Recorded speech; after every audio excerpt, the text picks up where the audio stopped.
सभी को जोहार। आज का वीडियो में हम लोग देखेंगे परसेंटेज का ऐसा सवाल जो हर एग्जाम में आते रहता है।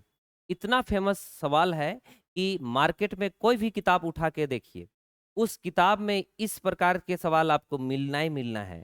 जिस किताब में आपको ये सवाल नहीं मिलेगा, समझ लीजिए वो किताब नहीं है, एक रद्दी पेपर है और वो चखना खाने का काम आ जाएगा। ठीक है, आप देख लीजिए ऐसा किताब अगर जिसमें इस तरह के सवाल नहीं होगा, भूल जाइए, उसको आप चखना बनाने का काम कर लीजिए। यानी कि मछली लेके आ जाइए और उसको जो है पका के उसी में, है ना, पका के खा लीजिए। बस सीधा सीधा मैं बोलना चाहता हूँ इतना ही। तो चलिए देखते हैं क्वेश्चंस को कैसे डील करते हैं। मैं कहना चाहता हूँ कि जब भी हमारा जो तरीके होते हैं, मैं हमेशा पहले बेसिक बताता हूँ, फिर उसका टेक्निक बताता हूँ, ट्रिक बताता हूँ। बेसिक पहले फिर ट्रिक, क्योंकि हालांकि ट्रिक है नहीं, बेसिक से ही टपक के आया है, कहीं से आया नहीं है। ट्रिक व्रिक कुछ होता नहीं है। ठीक है, वो जस्ट नाम दे रखा है, बदनाम है वो। जैसे चखना है ना।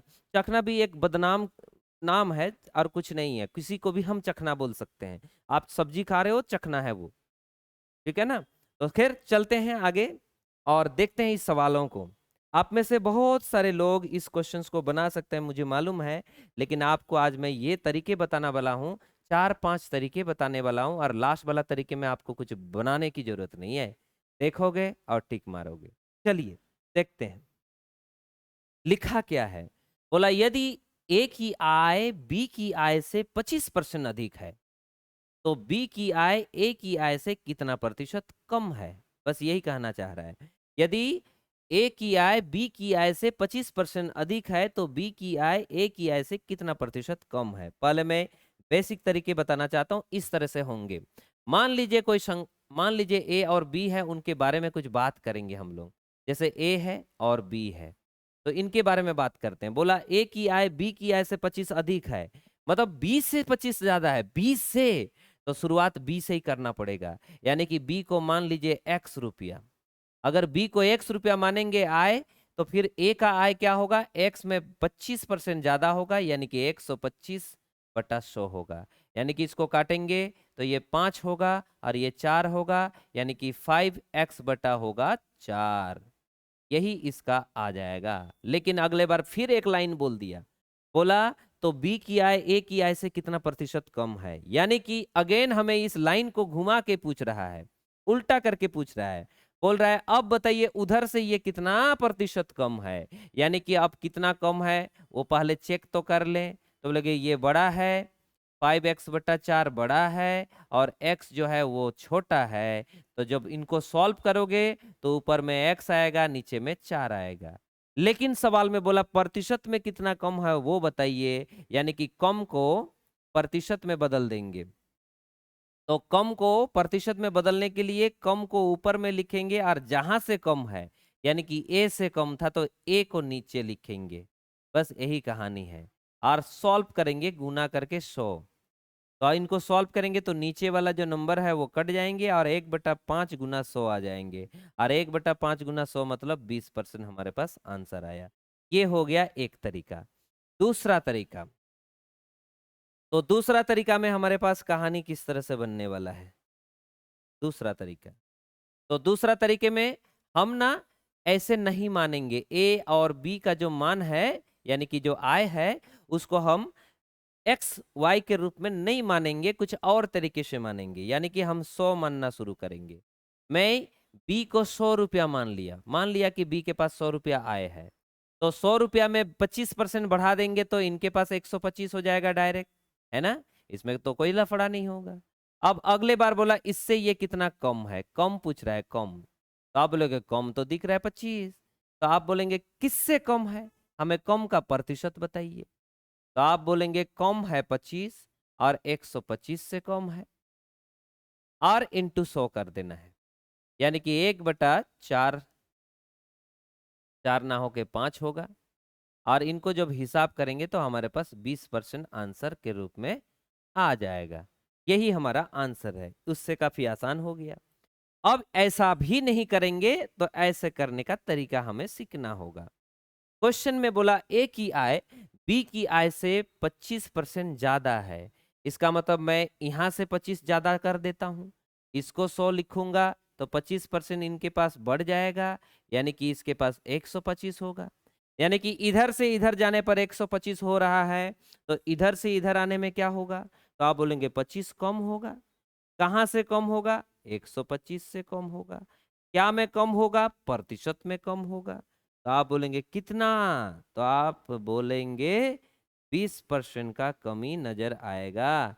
एक तरीका ये भी है, ठीक है, एक तरीका ये है। लेकिन मैं कहूंगा ये तरीका बिल्कुल हमें फॉलो नहीं करना, ये तरीका बिल्कुल नहीं करना। अभी मैं जो तरीके बताऊंगा वो करना है, अभी जो मैं तरीका बताऊंगा वो करना है, ठीक है। अभी वाला तरीका देख लीजिए।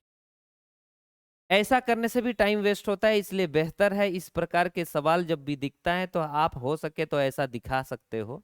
अभी मैं इसी को रूप बना के आपको दिखाना चाह रहा हूँ और कुछ नहीं कर रहा हूँ। देखने से क्या लग रहा है कि यहाँ पे बोला 25% अधिक है। 25% का मतलब होता है 1/4, यानी कि इधर से शुरुआत है और उधर ज्यादा है, यानी कि नीचे वाला इनका है और एक ज्यादा है, इसका मतलब यहाँ पे 5 होगा। यानी कि 4 से 5 हो गया, यानी कि 25% बढ़ गया। सवाल में बोला इधर से कितना कम है वो बताइए, क्योंकि इधर से वो ज्यादा था तो उधर से ये कम होगा, तो आप बोलेंगे 1 कम होगा। कहाँ से होगा? 5 से। आपको याद होगा 1/4 मतलब 25%, तो 1/5 मतलब 20%। बहुत कोई ऐसे भी बनाते हैं। अब मैं आपको बताना चाहता हूं ऐसा कोई तरीका जिसको आप सिर्फ देखोगे एक डाटा और उसके बाद आंसर तुरंत ला सकते हो। ऐसे जब भी सवाल होते हैं ध्यान देना, इसमें 3-4 रूप दिखता है। 3-4 रूप का मतलब यहाँ पे तो बोला कि अधिक है, हो सकता है कम भी लिखा रहे, तब भी कोई फर्क नहीं पड़ता, उसी तरीके से बनाएंगे। कम बोलेगा तो घटा देंगे, अधिक बोलेगा तो कमा देंगे, बस इतने कहानी है। लेकिन ये भाषा बदल देता है। कभी ऐसे बोल देता है, बोलता है कि चीनी की कीमत में 25% बढ़ जाती है, तो किसी गृहिणी को या किसी परिवार को चीनी के खपत में कितना प्रतिशत की कमी कर दे ताकि उसका खर्च में कोई परिवर्तन ना हो। ऐसे बातें करता है। बात बिल्कुल सेम है, बात बिल्कुल हूबहू सेम होता है, बस हमें समझ में नहीं आता भाषा, ठीक है। चीनी बोल सकता है, केरोसिन बोल सकता है, सेम ही होता है सब। पेट्रोल बोल सकता है, गेहूं बोल सकता है, बोलेगा गेहूं की कीमत में इतना % वृद्धि हुई तो उसके खर्चा पानी में कितना, उसके खपत में उसका उपयोग में कितना कम कर देंगे या कितना ज्यादा कर देंगे जिससे उसका खर्चा में कोई परिवर्तन ना हो, मतलब समान समान कांचा बादाम हो, ठीक है ना। तो मैं बताना चाहता हूं इसको शॉर्ट टेक्निक से। जैसे आपको जैसे 25% ज्यादा बोल दिया, ध्यान दीजिएगा, इसका मतलब आप बोलोगे 1/4 है। ज्यादा जब भी बोल देता है ना, इसका मतलब ये जो एक है ना वो इस नीचे वाला में जोड़ देना है, अर्थात एक है तो नीचे में एक को जोड़ देना, अर्थात 1/5 हो रहा है। और 1/5 मतलब 20% होता है, यही आंसर है।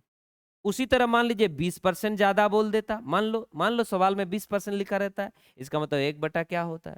1/5। और 1/5 और ज्यादा बोला है, इसीलिए एक को इस 5 में जोड़ देंगे तो 1/6 आ जाएगा, यानी कि आंसर होगा 16.66%। बस यही कहानी है। उसी तरह मान लीजिए 50% ज्यादा बोलता है, कितना परसेंट? 50%। इसका मतलब 1/2 है।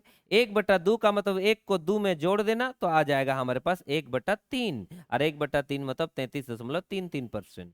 उसी तरह मान लीजिए कभी दिया रहेगा 60% ज्यादा है, 60%। 60% ज्यादा का मतलब आप बोलोगे 3/5 होता है। 3/5 का मतलब ये जो 3 है वो नीचे में जोड़ना है, यानी कि 3/8 हो जाएगा।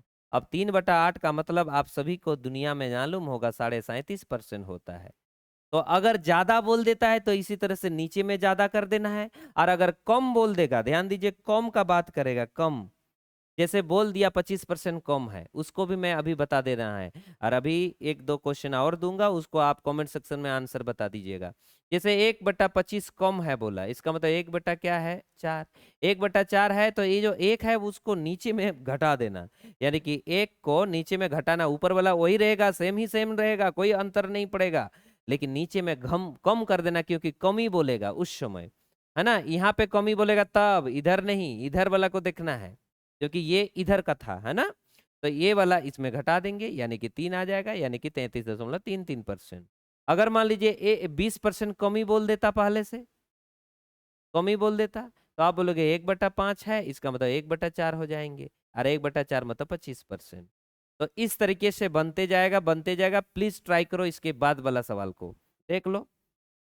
ये इसका आंसर ये आपको दे भी रखा है, आंसर आप बता पाओगे। इसके बाद वाला सवाल का आंसर बताओ। चीनी बोला है बाबू, कोई फर्क नहीं पड़ेगा, वृद्धि ही बोला है, कोई लफड़ा नहीं है। डायरेक्ट डायरेक्ट मामला बनेंगे। 1/16 दिख रहा है, वृद्धि बोला है तो 1/7 होगा। और 1/7 बताओ प्रतिशत के दुनिया में क्या कहा जाता है ऑप्शन में, प्लीज बता देना प्लीज। उसके बाद नेक्स्ट एक क्वेश्चन और देख लो, तो खत्म हो गया। कमेंट सेक्शन में इसी का आंसर बता दीजिएगा। सभी को धन्यवाद।